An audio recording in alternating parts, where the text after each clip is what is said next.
Kamera rolling. 3, 2, 1, action. Halo adik-adik, bertemu lagi dengan Kak Agus. Apa kabar kalian? Hari ini kita akan mempelajari tentang program linier. Nah, bagaimana? Apakah kalian siap untuk belajar program linier? Tetap semangat untuk belajar. Ayo kita belajar program linier. Tahukah kamu apakah itu program linier?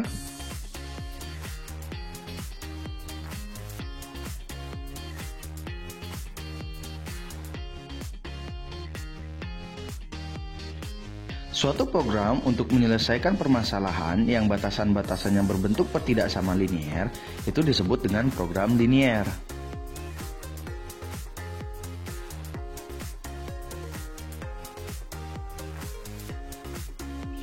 Nah, materi program linier yang akan kita pelajari terdapat beberapa hal yang harus kita kuasai. Yang pertama adalah model matematika, yaitu pemodelan matematika. Yang kedua, menentukan penyelesaian sistem pertidaksamaan linier dua variabel. Yang ketiga, menentukan sistem pertidaksamaan linier dari suatu daerah penyelesaian. Dan yang keempat, menentukan nilai optimum, di mana ada nilai maksimum dan ada nilai minimum.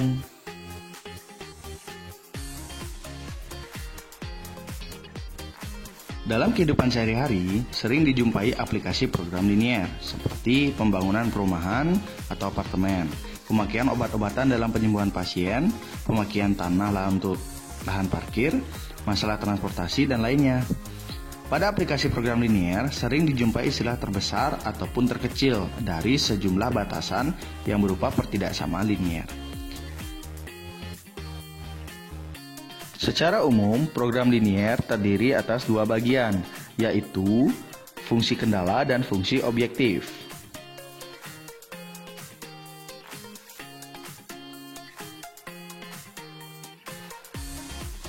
Fungsi kendala adalah batasan-batasan yang harus dipenuhi. Sedangkan fungsi objektif adalah fungsi yang nilainya akan dioptimumkan, dalam artian dimaksimumkan atau diminimumkan. Dalam program linier ini, batasan-batasan yang terdapat dalam masalah program linier diterjemahkan terlebih dahulu ke dalam bentuk perumusan matematika yang disebut model matematika.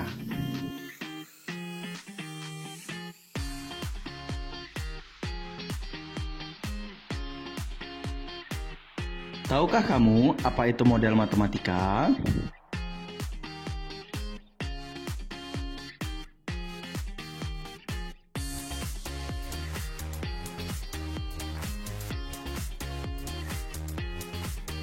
Model matematika adalah suatu hasil interpretasi manusia dalam menerjemahkan atau merumuskan persoalan sehari-hari dalam bentuk matematika, sehingga persoalan itu dapat diselesaikan secara sistematis.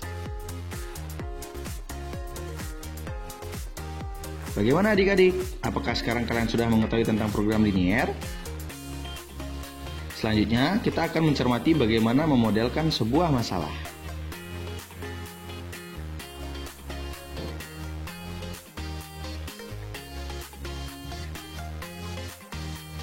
Ayo kita cermati contoh. Contoh yang pertama. Seorang pelamar di sebuah perusahaan dinyatakan diterima bekerja di perusahaan jika memenuhi syarat-syarat. Jumlah hasil tes potensi akademik dan tes psikologi tidak boleh kurang dari 14. Dan nilai masing-masing hasil tes tersebut tidak boleh kurang dari 6. Buatlah model matematika untuk permasalahan tersebut. Jawab. Pertama-tama kita lakukan pemisalan. Jadi kita misalkan nilai tes potensi akademik adalah X dan nilai tes potensi psikologi adalah Y. Berdasarkan kalimat jumlah hasil tes potensi akademik dan tes psikologi tidak boleh kurang dari 14, maka kita dapatkan bentuk pertidaksamaan yaitu X tambah Y lebih besar atau sama dengan 14. Nah, tanda ketidaksamaannya di sana kita gunakan tanda lebih besar atau sama dengan. Karena dikatakan bahwa nilai kedua tes, jumlah kedua tes tidak boleh kurang dari 14. Jadi tentu jumlahnya harus melebihi dari 14. Kemudian, berdasarkan kalimat nilai masing-masing hasil tes tersebut tidak boleh kurang dari 6. Maka tentunya di sini nilai X harus lebih besar atau sama dengan 6 dan nilai Y juga harus lebih besar daripada 6.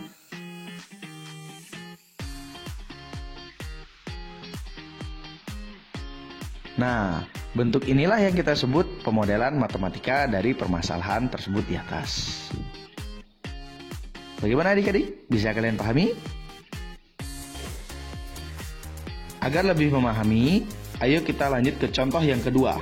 Di contoh yang kedua, seorang penjahit pakaian mempunyai persediaan kain polos 20 meter dan kain bergaris 45 meter. Penjahit tersebut akan membuat pakaian model U dan model V. Model U memerlukan 1 meter kain polos dan 3 meter kain bergaris. Sedangkan model V memerlukan 2 meter kain polos dan 1 meter kain bergaris. Laba dari masing-masing model V adalah 20.000 dan model U adalah 15.000. Buatlah model matematika agar penjahit tersebut mendapat laba maksimum. Jawab. Ya, pertama-tama sama seperti pada contoh sebelumnya, kita lakukan pemisalan, di mana kita misalkan pakaian model U adalah X dan pakaian model V adalah Y. Nah, untuk mempermudah kita melakukan pemodelan, kita dapat memanfaatkan tabel sebagai berikut.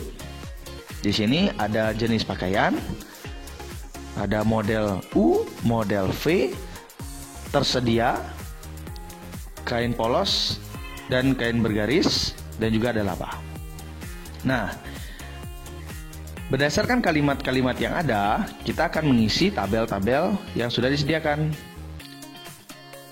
Berdasarkan kalimat, model U memerlukan 1 meter kain polos dan 3 meter kain bergaris, maka kita bisa isikan untuk di model U, kain polos 1 meter, kain bergaris 3 meter.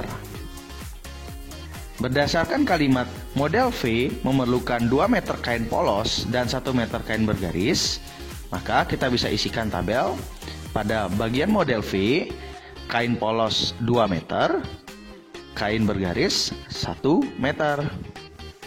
Karena dalam soal sudah dikatakan bahwa persediaan kain polos 20 meter dan kain bergaris 45 meter, maka pada tabel tersedia kita tuliskan kain polos 20 meter dan kain bergaris 45 meter.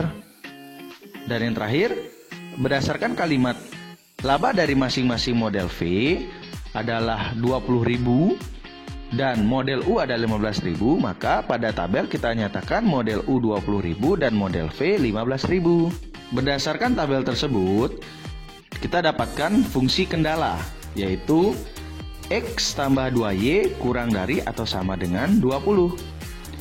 Nah, fungsi yang ini kita peroleh berdasarkan kolom yang ini, yaitu 1 meter model U untuk kain polos dan 2 meter model V untuk kain polos. Karena ketersediaannya hanya 20 meter, maka tandanya kita gunakan kurang dari atau sama dengan. Untuk model yang berikutnya kita peroleh 3X tambah Y kurang dari atau sama dengan 45.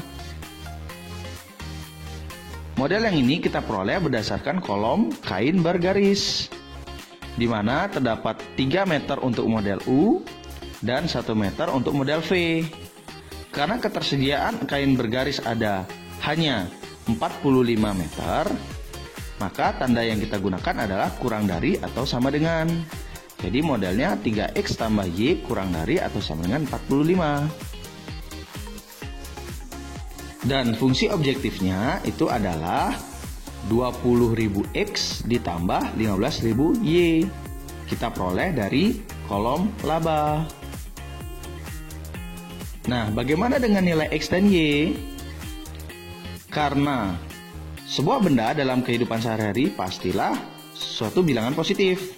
Maka nilai X dan nilai Y atau banyaknya pakaian model U dan pakaian model V tentu adalah merupakan bilangan positif. Jadi X lebih besar atau sama dengan 0 dan Y juga lebih besar atau sama dengan 0.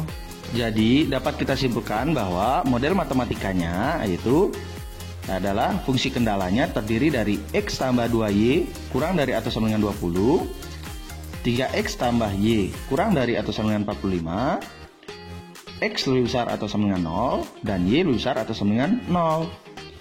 Serta fungsi objektifnya itu adalah 20.000 X ditambah 15.000 Y.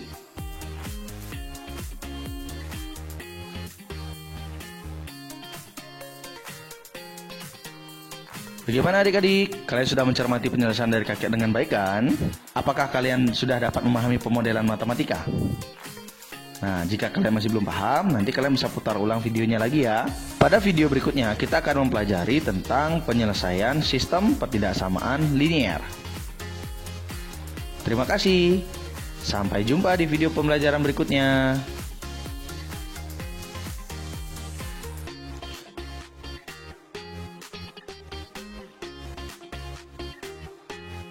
Sampai jumpa di video pembelajaran berikutnya.